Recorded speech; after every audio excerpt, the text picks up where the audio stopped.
By the Seashore, by Loganberry. Read by Loganberry. For Pete's sake, Fluttershy, do we really have to go see Harry again? Asked Rainbow Dash irritably. I mean, he's a bear. It's not like anyone's going to cause him any grief. Surely he can look after himself for the next week without needing us standing over him like a couple of foal-sitters. Fluttershy laid a soothing forehoof on Dash's shoulder and said, It won't be for very long, Dashy, really. We'll be back home by this evening. It's just that Harry said before he left that he had something he really wanted to show us while he was there, and I promised we'd go. It would be awful if we let him down now. But that beach is so boring, complained Rainbow. There's not even any place to windsurf or dive or canoe, and precisely nothing for any pony to do on shore either. It's totally empty. Fluttershy smiled as she adjusted her saddlebags. That's why Harry likes it. He's always preferred to be someplace a bit more relaxing for his vacations. He just likes a bit of peace and quiet, that's all. And you know he wouldn't get a moment to himself if he went to a crowded place like Copacabana. As you said, he's a bear. Rainbow sighed, but said no more. The two Pegasi took to the air and soared easily through the skies above Ponyville. Dash frowned slightly as she caught a glimpse of a slightly misplaced rain cloud. Blossomforth was enthusiastic and had been ecstatic to be named Rainbow's stand-in for the day, but she still had a lot to learn in the fine arts of weather manipulation. Fluttershy and Rainbow Dash struck out west, the morning sun increasingly warm on their backs as they flew steadily onwards. They said little as they went, though they did spare the occasional friendly smile at each other, and Fluttershy dipped low several times to greet a passing squirrel or raccoon. After a while, a thin line of blue could be made out on the far horizon, gradually broadening as the minutes went on until it was a wide strip of sun-sparkled azure. The ponies moved into a shallow glide, angling their wings so as to expend the minimum of effort. Fluttershy gave a quick glance at her friend and smiled to herself as she saw that Dash's expression had softened considerably. An old Pegasine proverb rose unbidden in her mind. The wide sky never fails. The yellow Pegasus's smile broadened as she and Rainbow landed simultaneously on a strip of coarse grass just above Hainton Sands. "All right, Dashy," she said. "Shall we pay our friend a house call?" "Well," she paused for a moment, "it's not exactly a house he has here." Rainbow rolled her eyes. "Let's not get into that one again, Shy." Fluttershy giggled softly and walked lightly onto the sand. She giggled again as she felt the heat of the warm golden grains against her hooves, tickling them lightly and throwing up light plumes that made swirling patterns as they caught the sunlight. A little way down the beach she passed the high water mark, and the sand became firmer. At this point Fluttershy turned abruptly to the left and accelerated into a trot. Dash was rather less at ease. "This is ridiculous, Fluttershy," she whined. "It's going to take ages to get all this sand out of my hooves. You could just carry on with all this ground-bound stuff all you like, but there's a whole heap of air up there just crying out for Pegasi. I'm flying." So saying, she moved into a low, level flight, her head at the same height as Fluttershy's, and her wings beating almost idly as she kept pace with her friend's trotting.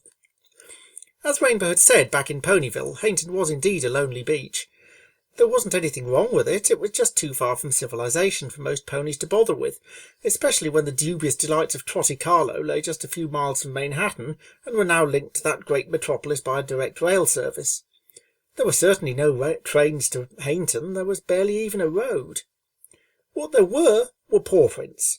Big paw prints. Fluttershy gestured with a wing, grinning at Rainbow Dash. "There, you see, it won't be very long now." Excuse me. "Can't I at least go for a swim?" asked Rainbow plaintively. "The sun is really getting hot now, and this stupid sand is everywhere." To Rainbow's surprise, Fluttershy drew up short. "Oh, how silly of me! You're right, Dashy. We have to get down by the water." She changed up to a canter and headed straight for the ocean's edge. The protection offered by the substantial headlands that flanked Hainton Bay meant that the sea here was quite calm, with only gentle waves breaking on the shore. Rainbow squinted out into the blue vastness as she flew to join Fluttershy.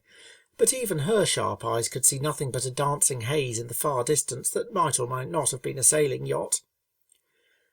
By the time Rainbow reached her friend, she was busily engaged in scraping at the ground with a forehoof. Dash watched her in puzzlement for a few moments. Fluttershy looked up and seemed about to say something when Rainbow cut her off. "Fluttershy, what are you doing?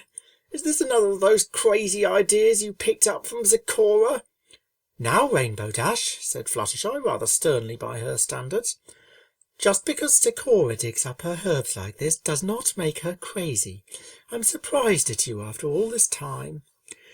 And if you'd been listening to me during our flight here, you'd know exactly what I was doing. I'm looking for some really nice seashells."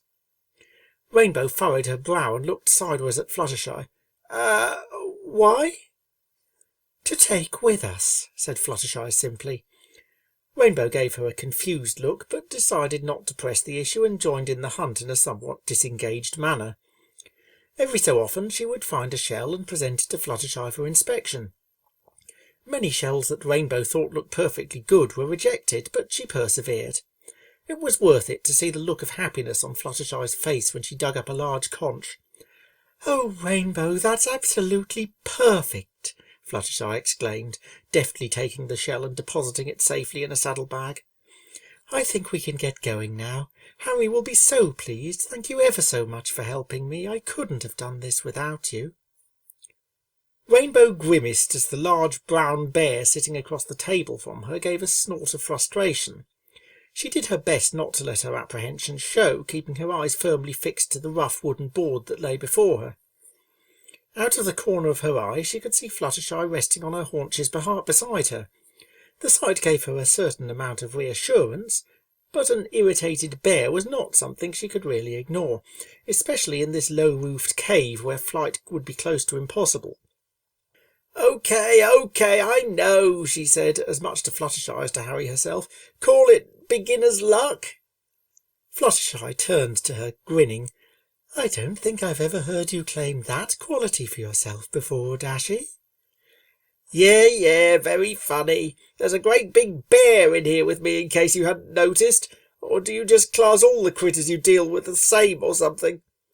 Rainbow sighed inwardly as she realised that Fluttershy had taken her question absolutely seriously. "Oh, no, of course not. It can be very bad for them if they're given the wrong type of care, or a bad diet. They're no different in that way from ponies, really. Imagine if you were a bear. Then you'd have to eat fish instead of apples." Dash gave an involuntary shudder at the thought. Ponies had occasionally been reduced to eating flesh, but the taboo against it was so strong that the fact was barely acknowledged outside serious historical tomes, or, at the other extreme, the sort of lurid horror novels that fillies and colts of a certain age devoured almost non-stop. For once Rainbow felt positively grateful that she hadn't been a bookworm as a foal. Harry grunted and swept a massive paw across the table, sending a number of seashells flying to land scattered across the cave's rough and rocky floor. One, propelled almost to the far wall, came to rest against a large chest in which were stacked several dozen colourful balls, perfectly matched in size, each a little smaller than a basketball, but varying greatly in age, condition, and composition.